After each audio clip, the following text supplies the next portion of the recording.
अशोकपुर गांव में गोपाल अपनी बूढ़ी माँ शोभना के साथ रहा करता था।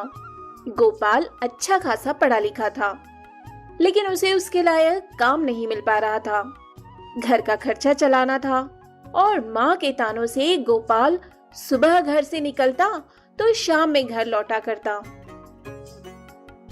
4 दिन हो गए इसे कहते हुए कि नमक खत्म है, जाकर दुकान से नमक ले आ। लेकिन ये लड़का है कि सुनता ही नहीं। घर से निकलेगा तो शाम में घर लौटेगा। माँ, आपको पता है ना कि मैंने लता की दुकान पर कितना उधार कर रखा है और वो उधार देने से मुझे मना करता है। कभी कभी तो लगता है तुझे पढ़ा लिखा कर मैंने गलती कर दी। अनपढ़ रहता तो कम से कम मेहनत मजदूरी तो करता, किसी के खेतों में काम करके या बोझ उठाकर 2 पैसे तो घर लाता। हाँ, तो नहीं पढ़ाना चाहिए था ना आपको। आप मुझे सुना क्यों रही हैं? एक तो मैं शहर जाकर लोगों से रोज नौकरी के लिए गुजारिश करता हूँ, लेकिन मेरे पढ़ने लिखने का क्या फायदा जब मुझे कम पैसों में काम मिल रहा हो। जिसे पैसों की दिक्कत लगती है वो ये नहीं देखता कि पैसे कम मिल रहे हैं या ज्यादा, उसे काम से मतलब होता है। लेकिन तुझे तो अपनी बूढ़ी माँ पर भी तरस नहीं आता। सिर्फ एक ही राग गाता रहता है कि मैंने जितनी पढ़ाई की है उतने पैसे मुझे नहीं मिल रहे। तो मत कर काम, तू घर बैठ जा। गोपाल की माँ गोपाल को ताने दे ही रही होती है। तभी वहाँ गांव का लाला आता है और वो शोभना को सुनाते हुए कहता है, अरे बहन, अब कितना उधार करोगी मेरे दुकान का? अब तो तुम्हें उधारी देकर मेरा दुकान भी बंद होने की कगार पर है। और गोपाल कब देगा मेरा पैसा? जल्द ही काम लगते ही मैं आपके सारे पैसे चुका दूंगा।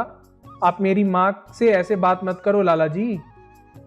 बोल तो ऐसे रहा है जैसे तुझे कल ही काम मिल जाएगा।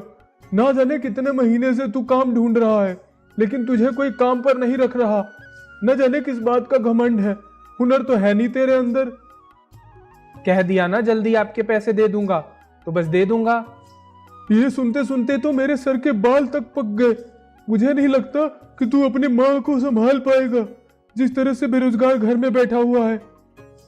लाला इतना कहकर वहाँ से चला जाता है और गोपाल भी अपनी माँ शोभना की तरफ देखकर उदास मन से घर से निकल पड़ता है। क्या करूं क्या ना करूं कुछ समझ में ही नहीं आ रहा है। दूध वाले का, लाला का, समोसे वाले का, नाई का, सबका पैसा उधार है। ऊपर से माँ हर बात पर मुझे सुनाती रहती है। अब मुझे समझ नहीं आ रहा कि मैं क्या करूं। ये कहता हुआ गोपाल शहर की तरफ काम ढूंढने निकल पड़ता है। तभी रास्ते में गोपाल को एक बूढ़ी अम्मा मिलती हैं, जो गोपाल को देख कहती हैं,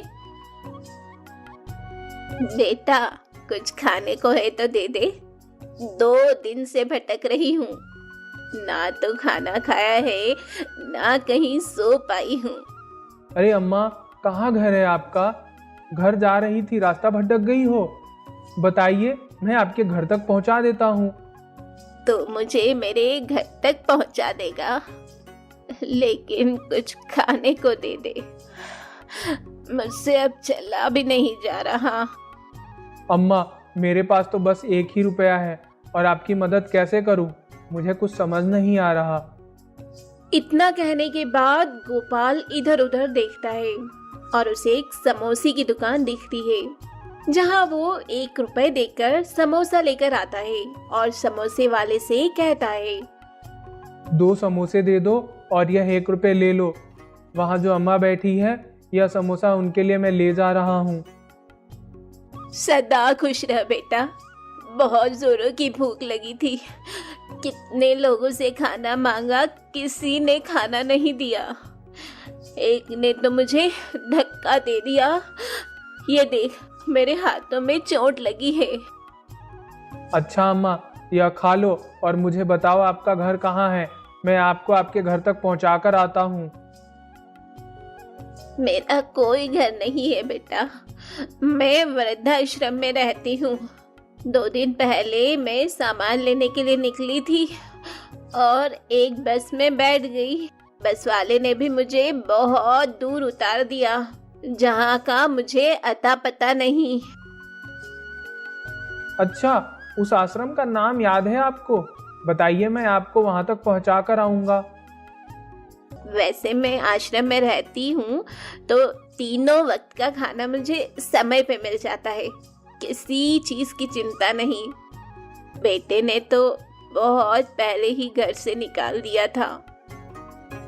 अच्छा, अम्मा आश्रम में आपको तीनों समय का खाना मिलता है, वो भी मुफ्त में? हाँ बेटा, मुफ्त में हमें तीनों समय का भरपेट खाना मिलता है। हम जैसे असहाय बूढ़े लोगों का एक वही तो सहारा है। तो क्या वो लोग मुझ जैसे लोगों को भी रख लेते हैं आश्रम में? अरे कैसी बातें कर रहा है तू? हट्टा कट्टा नौजवान होकर तू आश्रम में क्या करेगा? अच्छा, तो क्या हमारे जैसे लोगों को नहीं रखते उस आश्रम में? कोई बात नहीं अम्मा, चलो अब मैं, इससे पहले वह समोसे वाला हमसे पैसे मांगे, हम यहाँ से निकलना होगा, क्योंकि मेरे पास तो पैसे ही नहीं है। गोपाल उस बूढ़ी अम्मा को लेकर जैसे तैसे समोसे वाले की नजरों से छुपता छुपाता वहां से निकल पड़ता है और उस बूढ़ी अम्मा को उसके आश्रम में छोड़कर आता है। सुबह से गायब रहता है और रात को घर आता है, खाना खाकर सो जाता है। एक बार ये नहीं पूछता माँ कैसी है, खाना खाया या नहीं। आपको क्या लगता है मुझे बैठकर खाने की आदत हो गई है? मैं भी तो काम ढूंढ रहा हूँ ना शहर जाकर, पूरे दिन भटकता रहता हूँ, लेकिन मुझे कोई काम ही नहीं समझता। तभी वहाँ लाला जी आकर शोभना को एक लिफाफा देते हुए कहते हैं, अरे रहने दो बहन जी, आज का कोटा पूरा हो गया और ये लिफाफा अभी अभी मेरे दुकान पर पोस्टमैन दे गया था, वही देने आया हूँ। अब ये क्या आफत आ गई?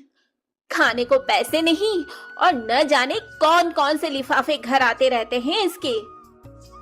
लिफाफा गोपाल लेकर जैसे ही खोलता है, वो खुशी से अपनी माँ को गले लगाकर कहता है, माँ, मुझे नौकरी मिल गई और आपको पता है मेरी पहली तनख्वाह कितनी है? पूरे 30,000। अरे कहाँ जॉब लग गई? कहाँ से लेटर आया, कुछ तो बता। यह लेटर मुझे वृद्धाश्रम से आया है, वहां मुझे बुलाया गया है, मेरा इंटरव्यू है और मुझे अच्छी खासी नौकरी पर रख रहे हैं। यह लेटर उस वृद्धाश्रम से आया है जहां मैं आज एक अम्मा को छोड़कर आया था। जरूर उन्होंने ही मेरी नौकरी के लिए बात की होगी। देर से ही सही, लेकिन गोपाल की नौकरी लग जाती है। पर बेरोजगारी के वक्त पर गोपाल पूरी तरह से हार चुका था और अपनी माँ का चेहरा देखकर अपनी माँ के तानों से उसे आखिरकार नौकरी मिल ही गई।